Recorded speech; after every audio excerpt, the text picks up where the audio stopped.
छोट्यांसाठी एक छान कथा आहे. एक वृक्ष असतो. वृक्ष म्हणजे झाड. छान वाढलेलं झाड. वृक्ष शब्द शोभा देतो. आता हे केळीचे झाड, याला काय वृक्ष नाही म्हणणं शोभणार ना.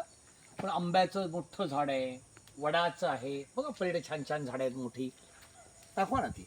त्याला आपण वृक्ष शब्द शोभा देतो. तसं एक छान वृक्ष असतो, खूप मोठा वृक्ष असतो, भरपूर फांदे असतात, त्याला पसरलेले असतात. आणि हे जे झाड असतं ना, वृक्ष असतो ना, हा अनेकांना आधार असतो. अनेक पक्षी त्याच्यावर राहतात, मग ते घरटी करतात, त्यांचा संसार करतात. तिथे त्यांना पिलं होतात, ती पिलं ची ची ची ओरडत असतात. मग त्यांचे आईबाबा असतात पक्षी, ते बाहेर जाते पक्षी, ती चारा आणते, त्याला काही खाऊ आणते, मग ती त्याला भरवते. असं फार छान वातावरण वृक्षांवर असतं. हा वृक्ष तर सदा हरित वृक्ष होता. सीझनमध्ये त्याच्यावर छान छान फळं लागायची, फुलं यायची, फळांच्या आधी स्टेज, त्याच्या आधी मोहर यायचा, आणि सुंदर दिवस जात असतात. सगळे पक्षी त्याच्यावर, अनेक प्रकारचे पक्षी त्याच्यामध्ये राहत असतात. त्यांची घरटी असतात प्रत्येकाच्या स्टाईलनी. काही घरट्यांशिवाय सुद्धा राहतात, काही घरटी बांधून राहतात. तिथे एक गिधाड राहायचं, वर्षानुवर्ष एक गिधाड तिथे राहायचं. गिधाड पक्षी माहिती आहे ना तुम्हाला? तो मृत पक्षी किंवा प्राणी खातो, जिवंत कोणाला तो त्रास देत नाही. मृत पक्षी प्राणी असं काही खाल्ल्यामुळे काय होतं? पर्यावरणामध्ये स्वच्छता राहते, पर्यावरणाच्या आजच्या भाषेमध्ये रक्षण होतं, प्रदूषण नष्ट होतच नाही.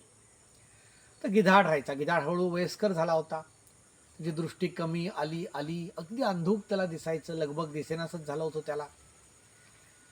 एका त्या मोठ्या वृक्षाच्या ढोलीला एका ठिकाणी थोडासा चान्स मिळाला. जरा ते खराब झाली होती ढोली, त्याच्यात तो राहायचा. कोणाला त्रास नव्हता त्याचा. मुळातच गिधाड जिवंत प्राण्याला, पक्षाला काही त्रास देत नाही. आता तो वयोवृद्ध झालेला, अख्खा आयुष्य त्या वृक्षाच्या आजूबाजूला जंगलामध्ये गेलेलं, सगळ्यांप्रती त्याचं प्रेम होतं. आणि त्या पक्षीचे सगळे झाडावर होते. त्याला लक्षात आलं होतं की ह्याला आता काही दिसत नाहीये, फिरता येत नाहीये, त्यामुळे याची भुकेचा याचा प्रश्न आहे, अन्नाचा याचा प्रश्न आहे. म्हणून ते सगळेजण जे स्वतःच्या लेकरांसाठी, स्वतःसाठी फिरून आणायचे छान छान खाणं, त्यांच्या चोचीमध्ये पकडून थोडंसं त्याच्या घरट्यामध्ये टाकून जायचे. त्यामुळे काय व्हायचं? त्याची भूक भागायची. भरपूर पक्षी होते, प्रत्येकाने एक एक चोच टाकली तरी 5-50, 100-150 चोचीचं खाणं पडायचं, ह्याचं भागून द्यायचं. मग हा काय करायचा? त्या पक्ष्यांची पिलं होती त्याच्यामध्ये असायची वेळोवेळी, तर हा आहे तिथे याचा आधार सगळ्या पक्ष्यांना वाटायचा. जर याला दिसत नव्हतं तर याला अंदाज असायचा, कोणी दुसरं आलं की त्याला लगेच कळायचं, मग तो लगेच आवाज करायचा, ओरडायचा. त्या पक्षाला काय माहिती नसायचं त्याला अंधूक दिसतंय की दिसत नाहीये. तो पक्षी आलेला, जो चोर पक्षी असायचा, दुसऱ्या झाडांवरचा, जंगलातला, घाबरायचा, पळून जायचा. एखाद वेळेला कोणी मनुष्य आला, शिकारी आला तरी आरडाओरडा करायचा, त्यामुळे लोक तिथे फिरकायचे नाही. त्यामुळे पक्ष्यांच्या पिलांचं रक्षण व्हायचं, पक्ष्याने आनंद वाटायचा. पण एवढं करून हा नाही थांबायचा. त्यांना छान छान हिताच्या गोष्टी सांगायचा, छान छान सुविचार सांगायचा, छान कथा सांगायचा. त्या कथा ऐकल्यामुळे त्या पक्ष्यांवरच्या पिलांवर चांगले संस्कार होत असत. त्यामुळे सगळे पक्षी आनंदित होते. कारण आपण जरी दिवसभर काम करण्यासाठी बाहेर फिरत असलो तरी आपल्या पिलांना कोणीतरी संस्कार करतंय, त्यांच्यावर लक्ष ठेवून आहे, याचा खूप आनंद त्या पक्ष्यांना होत असतो. असे दिवसांमागून दिवस चाललेले होते. आणि एक दिवस एक गडबड झाली. एक नवीनच पक्षी त्या वृक्षावर प्रवेश करता झाला. ते होतं घुबड. घुबड माहिती आहे का सगळ्यांना? घुबड काय करतं? घुबड जिवंत प्राण्यांना, पक्ष्यांना मारण्याचा प्रयत्न करतो. निशाचर असतं घुबड. ते घुबड तिथे आलं आणि त्याने बघितलं की अरे, दिवसभरात तर सगळे पक्षी बाहेर जातात, घरट्यांमध्ये फक्त पिलंच असतात, मस्त चान्स आहे.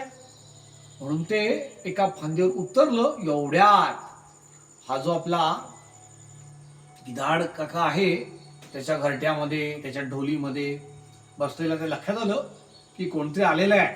ताबडतोब त्याने आकार दिला, कोण आहे? हा इकडे शहारला. अरे बापरे म्हटला.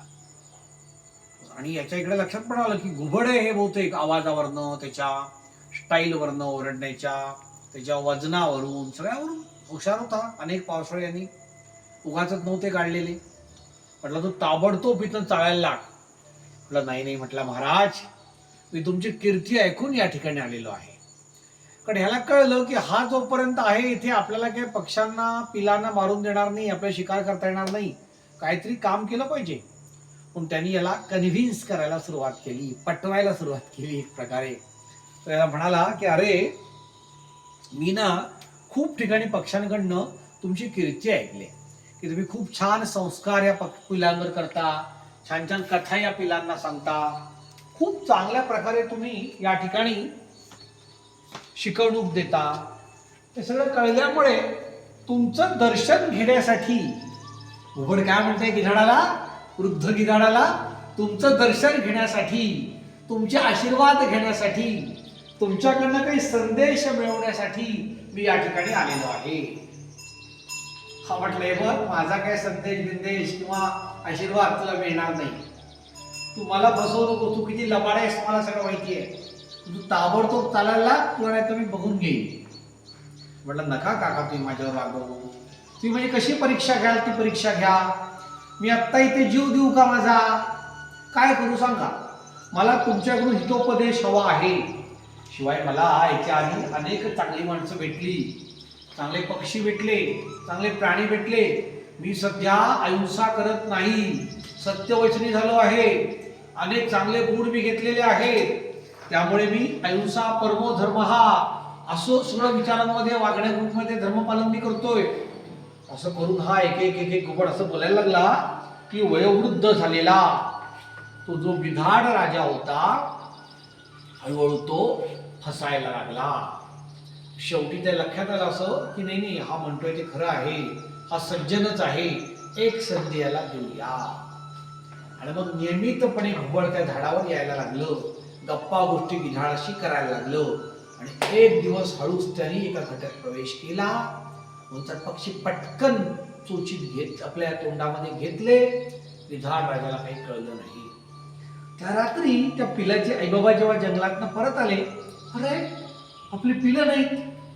तिला आरडाओरडा केला, कुणाला काही कळे नाही ते कोण येते कोण जाते. दिवसामागून दिवस जात होते आणि हा दररोज एकच काम करत असे. घुबड यायचा, गोड गोड बोलायचा, कुठल्या तरी एका घरट्यामध्ये शिरायचा आणि पिलांना गिळंकृत करायचा, मारून टाकायचा. या गोष्टीला 10-12 दिवस झाले. 10-12हून जास्त घरट्यांमधली पिलं गेली. एक दिवस सगळ्या पक्ष्यांचं एकत्रीकरण झालं. अरे काय चाललंय हे, ह्याच्याकडे अडचण झाली, त्याच्याकडे अडचण झाली, त्याची पिलं गेली, याच्याकडे नुकसान झालं, सगळे एकत्र झाले. आणि म्हटले आपण ज्याचा विश्वास ठेवलाय, ज्याच्यावर विसंबून राहिलोय, ज्याला आपण रोज खाणं देतोय, जो आपल्या मुलाबाळांना कथा सांगतोय, म्हणून आपण आनंदी आहोत, नेमकं काय झालंय, चला विचारूया त्याला. म्हणून सगळेजण त्याच्या ढोलीजवळ गेले. तर काय झालं होतं, घुबड जे आहे ते कधीच तिथं जरी काढता पाय घेतला होता. घुबड पक्का चालू होतं, लबाड होता. आणि त्यांनी जाता जाता रोज तो काय करायचा, हा जो गिधाड होता भाऊ, त्याच्या ढोलीमध्ये हा जो खायचा, त्याची जी हाडं उरायची, पिसं उरायची, ती त्यात टाकून जायचं. जेव्हा पक्षी इतर शिरले तरी बघितलं, अरे इथं तर सगळं साठलेलं आहे. याचा अर्थ यांनी आपल्याशी गद्दारी केली, यांनी आपल्याला फसवलं असं वाटलं. सगळ्यांनी गिधाडावर हल्ला केला, त्याला ठार केलं. गिधाड काही करू शकला नाही. तो बोलण्याचा प्रयत्न करत होता. त्याला कळलं काय ते गडबड झाले, बहुतेक तर घुबडाने गडबड केले, पण तो असहाय्य होता.